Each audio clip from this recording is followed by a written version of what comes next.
मेरी टीचर थी। नहीं ये होता है, ये नेचुरल है। हाँ? मेरा भी था, बड़ा अच्छा वो था, मगर ऐसा कुछ कभी किया नहीं, वरना तो शादी हो जाती। तो कभी अच्छा अफेयर किया ही मतलब नहीं। ये तय था कि अगर अफेयर चलता तो शादी हो जाती। अफेयर तो किया ही नहीं ना, हमेशा अनफेयर है। ये अनफेयर रहे Unfair या है। हाँ अनफेयर रहे या अफेयर में रहे, ये सब भी जानेंगे हम जवेरिया के साथ जनाब।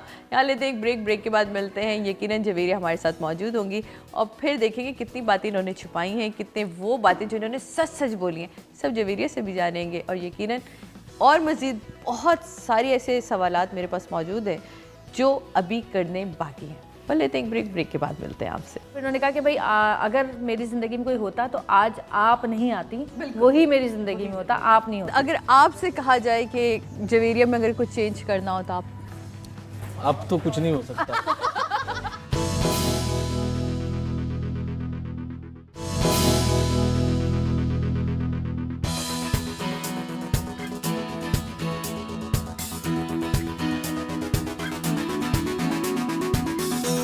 वेलकम बैक नाजरीन, वापस आ चुके हैं हम समा के मेहमान में। आज हम आपको मिलवा रहे हैं सऊद और जवेरिया से। जैसा कि हमने आपसे कहा था ब्रेक के बाद जवेरिया हमारे साथ होंगी। जी हाँ, वादे के मुताबिक जवेरिया हमारे साथ है, लेकिन अब सऊद नहीं है।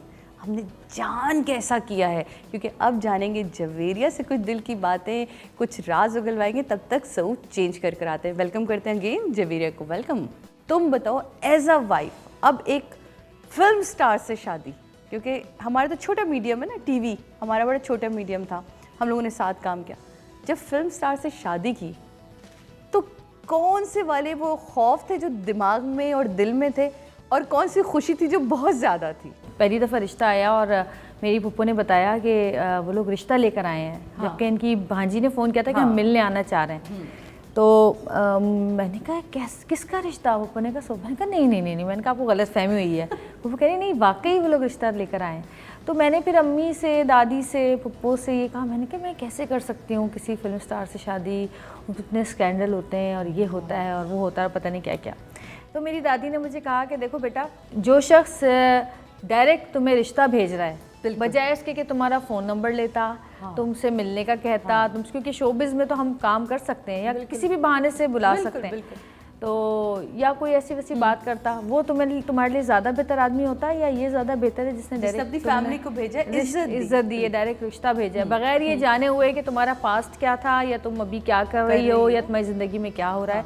तुमने एक बड़े पीक पे अपने काम को छोड़ा। मैं हम सब उम्मीद से कर रही थी उस वक्त, बिल्कुल उस वक्त, वो भी कर रही और थी। एक टाइम था जवेरिया जलील का, नज़र आती थी एक हीरोइन, एक हमारे पास बड़ी पावरफुल हीरोइन हमारी मौजूद है। हम तो कहते हैं सऊद आप हमारी हीरोइन ले उड़े, लेकिन ये मैं आपको बता दूं कि सऊद नहीं ले उड़े, सऊद से पहले इन्होंने कुछ 4 साल पहले ही उन खैर बात कह दिया था, इस काम को छोड़ दिया। तो दिल भी नहीं किया कि यार इतनी बिजी लाइफ होती है हमारी शोबिज़ की। सादिया, जब किसी चीज़ से दिल आपका हट जाए ना, क्योंकि देखें आप जब भी, मैं हर लड़की यानी की, आप काफ़ी हेड स्ट्रॉन्ग हो। हाँ। सोच लिया तो बस कर लिया, क्योंकि देखें जब खासकर लड़कियों की बात मैं कर रही हूँ, मर्द हजरात तो फिर भी फैसला करने में वो तो उनकी थोड़ी गैरत वैरत भी होती है, तो ईगो के हिसाब से भी आगे नहीं करते जो कह देते हैं।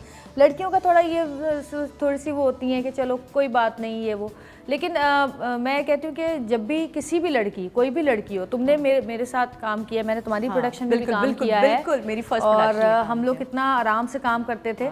तो जब कोई भी लड़की किसी भी फील्ड में हो, जब उसको ऐसा लगता है कि इज्जत में थोड़ी सी भी कमी आ रही है, तो फिर मेरा नहीं ख्याल कि वो लड़की उस जगह पर एक सेकंड भी ठहर सकती है। तो फिर मैंने इसलिए काम छोड़ दिया, और उसके बाद फिर जब मेरी सऊद से बातचीत का हुआ सिलसिला, मैं बड़ी डरी हुई भी थी, लेकिन मेरी दादी ने, अम्मी ने मुझे समझाया, पप्पू ने समझाया, तो मैंने कहा चलें ठीक है, आप लोग कह रहे हैं। तो सऊद वैसे कोई चाव नहीं था, मतलब दादी पुप्पी ने समझा दिया तो ठीक है। हाँ ठीक है, सऊद के मुझे तो डर था ना थोड़ा सा, लेकिन एक होगा तो ना। किस बात को?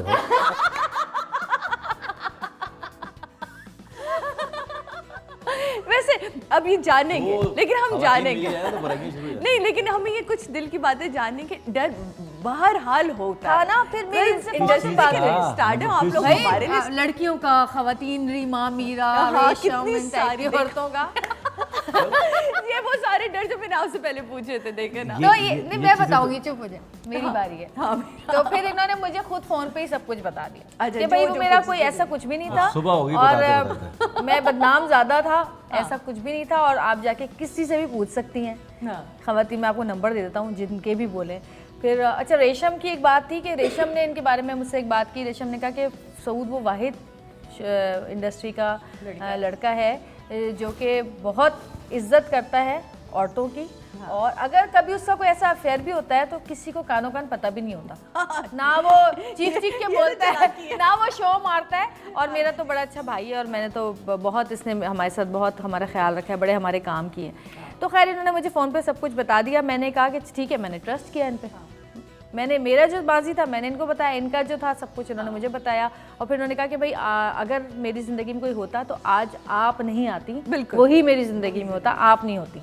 और हमने एक बात ये की कि हमने जब शादी की तो ये हमारे म्यूचुअल अंडरस्टैंडिंग थी, इनका आइडिया था वैसे कि निकाह जो है हम ओपनली करेंगे ताकि लोगों में कोई वो ये ना हो कि पहले कर लिया, नहीं वो कहानियाँ शुरू हो जाती हैं, पहले कर और लिया था, हमने किसी को बताया नहीं कि हमारा रिश्ता तय हो गया है। एक्चुअली मैंने अपना फ़ोन बंद कर, नंबर जो था वो तो मेरे 4 साल से बंद ही था, क्योंकि मैं शोबिस छोड़ चुकी थी, तो मैंने अपना नंबर चेंज कर लिया था।